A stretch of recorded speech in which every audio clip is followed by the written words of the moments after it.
안녕하세요 여러분. 최근 주식시장은 역대급 실적과 무서운 금리 상승이 정면 충돌하고 있습니다. 중동 전쟁 여파로 유가가 $100를 돌파하면서 미국 금리도 기준선인 5%를 넘어서 급등하고 있어요. 금리가 오르면 주가는 떨어지는 상식인데 이상하게도 연초 대비 지금 주식시장은 많이 올라 있죠. 이 거대한 중력을 이겨낸 비결은 예상보다 훨씬 강력했던 AI의 이익 성장입니다. 오늘은 금리라는 거대한 중력이 짓누르고 있는 상황에서 AI 에이전트의 폭발적인 이익 성장세와 이 화려한 랠리에 숨겨진 시장의 차가운 양극화, 우리는 어떤 기업을 주목해야 하는지 정리해드리겠습니다. 끝까지 시청 부탁드립니다.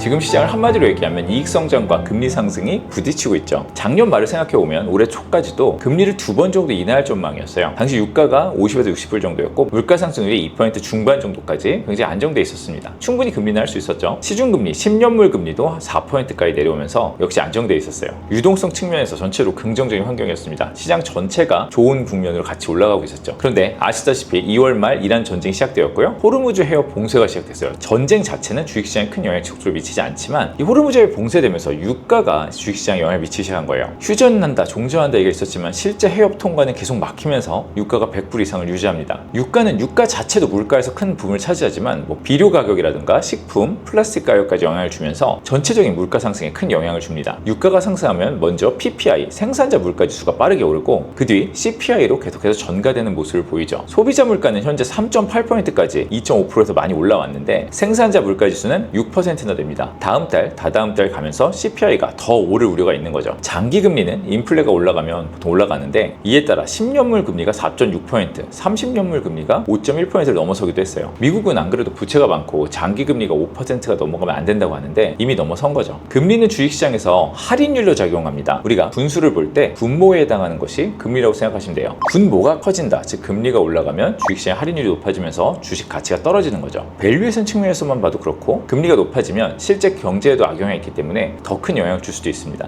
그런데 최근 주식시장에 조정이 있지만 연초 대비로 보면 주식시장이 많이 올라와 있어요. 이것은 어떻게 설명할 수 있을까요? 할인율의 상승 이상의 분자가 강력하게 증가했다. 즉 이익이 예상 이상으로 늘어났다는 거예요. AI 모델의 상업화와 빠른 매출 달성이 확인되었고 컴퓨팅 파워의 투자 증가가 단순 버블이 아니라 현실적인 사업이고 경쟁이라는 걸 보여준 거예요. AI 투자 규모가 더 증가하였고 에이전트 AI 올해 수요가 크게 증가하면서 6개월 후 1년 후에 컴퓨팅 파워 수요 증가가 훨씬 더 크게 예상되고 있습니다. 에이전트 AI는 한 번 답하고 끝나는 구조가 아니에요. 계획, 검색, 코드 실행, 파일 읽기, 재검토, 수정, 재실행, 최종 답변까지 계속해서 반복된 구조를 가져갑니다. 일반 챗봇보다 토큰 사용량이 5배에서 30배까지 증가할 수 있어요. 반도체 실적도 이에 따라 연초보다 큰 폭으로 증가했죠. 미국 빅테크도 구글을 중심으로 호실적을 발표하고 컴퓨팅 투자가 실제 AI 클라우드 사용으로 증가하면서 성장의 현실화를 발표했어요. 이에 따라 반도체 비중이 높은 코스피는 크게 상승하였고 미국도 일부 빅테크와 반도체 중심으로 나스닥이 상승했어요. 하지만 시장의 이면을 보면 이 어려운 매크로가 전혀 반영되고 있지 않은 건 아닙니다. AI 관련 강한 이익 성장을 지속하고 있는 업종을 제외하고는 미국 시장에서 지지부진하거나 하락하거나 이동평균선 밑에 있는 기업들이 굉장히 많아요. 국내에서도 5월에 시장이 추가 상승할 때 삼성전자, 하이닉스 위주로만 상승하고 상승일에도 하락 종목이 상승 종목에 서너 배씩 되는 날이 많이 있었습니다. 미국의 소비자 심리 지수는 계속 안 좋아요. 월스트리트와 메인스트리트의 차이가 계속 확대되고 있는 거죠. 고유가, 고인플레로 실제 소비가 늘어나긴 어려운데 AI 관련 투자의 이익만 계속 증가하고 있는 겁니다. 이런 시장에서 우리가 어떻게 해야 될까요? 분모의 금리는 계속 올라서 시장 가치를 떨어뜨리는 중력 같은 힘으로 작용하고 있습니다. 이것을 이기려면 장기적인 그림이나 기대만 있는 것은 어려워요. 실제로 당장 이익 상승으로 이어질 수 있는 업종에 주목해야 합니다. 메모리 반도체, 미국의 CPU, 삼성전기, LG노트 같은 기판 기업, 우리나라의 백화점, AI 전력 관련 회사들, 당장 이익가시성이 높은 회사들만 살아남을 수 있죠. 그러면 이 금리 상승 기조가 이 시장을 아예 하락장으로 전환시킬 것인가? 이걸 생각해 봐야 됩니다. 실제 상승장의 붕괴는 과거 시중금리 상승의 영향도 있었지만 실제 연준의 긴축으로 이어져야 하락장으로 전환했어요. 연준에서는 아직도 유가를 일시적으로 보면서 금리 인하의 가능성도 열어놓고 있습니다. 우리가 지금 주목해야 할 것은 연준에서 긴축 스탠스로 진짜 변화하냐는 것이에요. 그렇게 되면 대부분 모든 상승장은 끝났습니다. 지금 시장은 고유가와 고인플레 때문에 AI 반도체를 제외하면 대다수 기업이 신음하는 지독한 양극화 장세입니다. 이렇게 금리가 높을 때는 막연한 기대감만 있는 기업은 버티기 어렵습니다. 지금 당장 눈앞에 확실한 숫자가 찍히는 기업에 주목해야 합니다. 메모리 반도체, 미국의 CPU, 기판, AI 전력 인프라처럼 당장 숫자가 찍히는 업종에 주목해야 합니다. 많은 분이 최근 폭락장을 걱정하지만 증시가 완전히 무너지려면 연준이 긴축의 칼자루를 잡아야 합니다. 아직 연준의 스탠스가 바뀌지 않은 만큼 과도한 공포보다는 숫자가 나오는 기업에 집중하기 바랍니다. 오늘 내용이 도움되셨다면 구독과 좋아요 꼭 부탁드립니다.